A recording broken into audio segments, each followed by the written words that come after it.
professor Jefferson novamente. Sejam todos bem-vindos. Vamos abordar mais um tema de transformação de tensão. Então aqui, hoje o objetivo é falar sobre tensão em eixos que se deve à carga axial e à torção. Aqui a ideia é apresentar o princípio da superposição, né? Então, quando a gente tem alguns carregamentos que têm efeitos combinados, né? Então a gente tem que aplicar ali algumas técnicas para que a gente possa abordar os dois ou mais tipos de tensão, né, combinadas. Então aqui a gente só pode utilizar esse tipo de princípio, né, o princípio da superposição, se a tensão, né, estiver na região linear elástica, né, do material, e se a estrutura, né, for sujeita a pequenas deformações.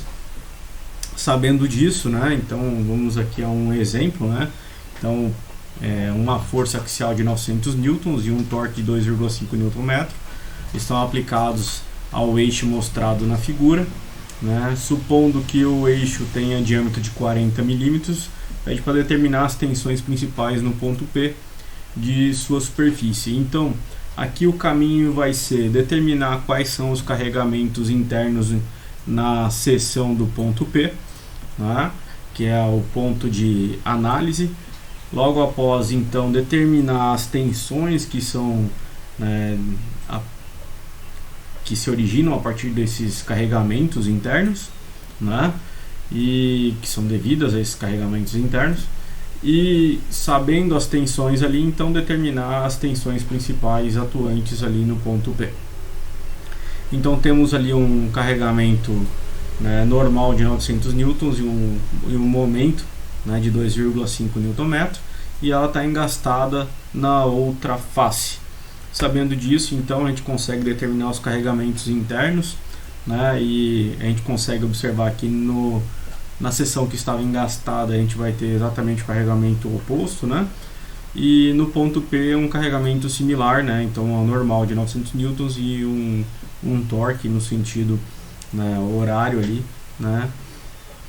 Então no sentido anti-horário, né, se considerado o eixo positivo para cima, né? Então a gente consegue observar ali então o mesmo comportamento dos carregamentos que estavam atuando na extremidade do eixo. Com esses carregamentos, então a gente vai ter que determinar as tensões, né, que estão atuando ali nessa face. Então a tensão, a gente vai ter uma tensão devido ao torque ali, né, ao carregamento, ao momento torsor que está sendo aplicado na face, né? Então basta a gente aplicar aqui a fórmula da tensão desses alinhamentos, né? Então devido ao torque, né? Então calcular aqui o momento polar de inércia e o afastamento, né, isso com relação ao centro, então do ponto que a gente deseja estudar. No caso, com relação ao centro, a gente vai ter ali 0,2, né, porque o diâmetro é 0,04, certo? Então aqui está tudo em metro. Calculado, a gente determina então que a tensão cesariante devido ao torque que está atuando naquela face é 198,9 kPa. O cálculo aqui da tensão normal devido ao carregamento, né, de tração, temos aqui o carregamento e a área, calcula-se aqui tudo novamente em Newton por metro, e a gente obtém aqui 716,2 kPa. Isso para tração. Então aqui a gente tem uma tensão de cesariamento e aqui a gente tem uma tensão normal, né? Com isso a gente tem que observar, né, qual é o sentido que está ocorrendo essas tensões aqui, né? Então como é que eu saio dessa ponta, dessa extremidade aqui, né, para saber qual é o carregamento no ponto P? Então o que a gente sabe ali, né, é que temos aqui então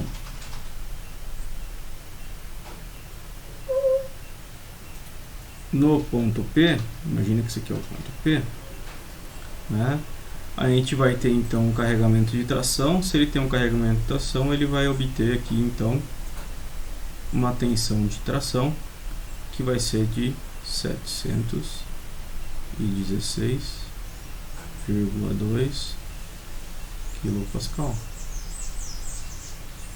E também vamos ter, né, olhando no ponto P novamente, e olhando o sentido de giro aqui do nosso momento torsor, né?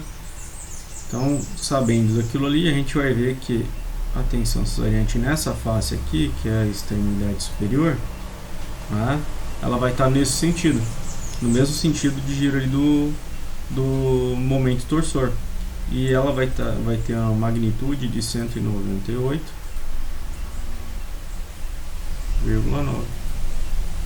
kPa. Se eu sei essa aqui, obviamente a de baixo é igual e oposta, e essa aqui deve ser orientada dessa forma, para que o corpo esteja em equilíbrio. Esse aqui é o mesmo ponto P.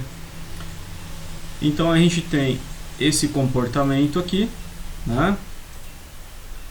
Basta a gente somar e fazer a sobreposição, a superposição, e a gente obtém então o nosso tensor-tensão, né, no ponto P, que é a soma desses dois tensores aqui. Obtido aqui o tensor-tensão no ponto P, né, como está mostrado ali na figura, então a gente pode determinar as tensões principais. E como a gente faz isso, né? Então a gente vai ter aqui a tensão média, o cálculo da tensão média e o cálculo do raio, como a gente já está acostumado a fazer. Obtivemos então aqui a tensão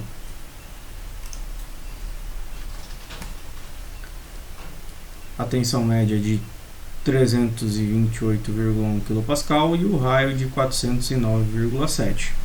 Com isso a gente consegue então determinar aqui o círculo de Mohr, né? Sabendo o círculo de Mohr e sabendo o estado de tensão inicial, aquele que a gente tem de tensão normal de 716,2 e a tensão de cisalhamento de 198,9 kPa, ou o segundo estado de tensão, que é a outra face, que é 0 e 718,9 kPa, que é exatamente o ponto A onde ele está mostrando, né? Então a gente consegue já determinar o ponto de partida aqui do nosso eixo X,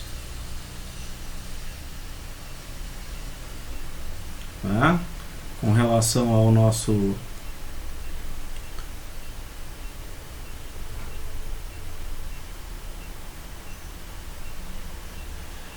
estado de tensão de referência, né?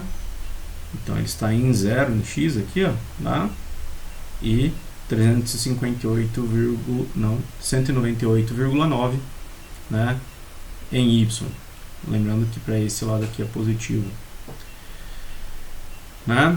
Sabendo disso, né, a gente consegue determinar então as tensões principais, né, que uma vai ser a tensão média mais o raio e a outra vai ser a tensão média menos o raio.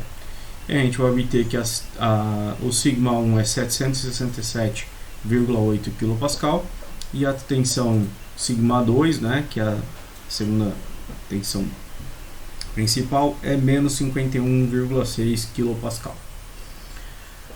Com isso, basta a gente fazer aqui então determinar dos pontos D e B. Basta a gente saber qual é a orientação desse ponto D com relação à minha origem aqui, fazendo a trigonometria básica, né? Então de 358, que é o raio, menos esse 51,6, né? Quer dizer, o 409,7 menos 51,6, que vai dar o 358,1, né? Então, que é exatamente essa distância toda aqui. E o 198,9, se eu faço a inversa da tangente, eu obtenho esse 2θp2. Eu divido por 2, né? E eu vou obter 14,5 graus né, no sentido, então,